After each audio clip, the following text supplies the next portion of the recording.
Hello everyone, আসসালামু আলাইকুম। আমি মোহাম্মদ মেহেদী হাসান। আগে একটা ভিডিওতে বলছিলাম যে সিট আপ গিট আপটা কিভাবে দিতে হয় এটা আমি দেখাবো। ঠিক আছে? অনেকে জানে না যে সিট আপ গিট আপ আসলে কি। ইভেন অনেকের দুই যে হাঁটু, এই দুই হাঁটু লেগে যায়।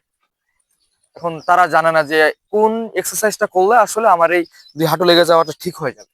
ঠিক আছে? এটা আমি নেক্সট ভিডিওতে দেখাবো যে কিভাবে সিট আপ গিট আপ দিলে, কোন নিয়মে সিট আপ গিট আপ দিলে আসলে তোমার এটা ঠিক হয়ে যাবে। ঠিক আছে? বাট তুমি যদি মনে করো যে আমার দুই হাঁটু লেগে যায়, আমি হয়তো বাদ পড়ে যাবো না। এটা এক্সারসাইজের মাধ্যমে ঠিক করা যাবে। সিট আপ গিট আপ অনেকে জানে না যে আসলে কি। অনেকের ওজন অনেক বেশি থাকে, দুই থাইতে অনেক মাংস থাকে। এটা সিট আপ গিট আপের মাধ্যমে ঠিক করা সম্ভব। ঠিক আছে? No problem. এটা আমি নেক্সট ভিডিওতে, কাল না হলে পরশুতে আমি এই ভিডিওটা ছাড়বো যে কিভাবে, কোন নিয়মে সিট আপ গিট আপ দিলে ভালো হবে, কোন কোন নিয়মে পুশ আপ দিলে ভালো হবে, কোন নিয়মে বিম দিলে ভালো হবে। এগুলো আমি সবকিছু তোমাদেরকে দেখাবো। আইডিতে ফলো রাখো, ইনশাল্লাহ নেক্সট ভিডিওতে ভালো পাবে। আর কার কি সমস্যা আছে, যে ভাইয়া আমার এই সমস্যা, আমি যত তোমাদের টিপস দেওয়ার চেষ্টা করব যে এই এক্সারসাইজ করলে তোমার এই সমস্যা ঠিক হয়ে যাবে।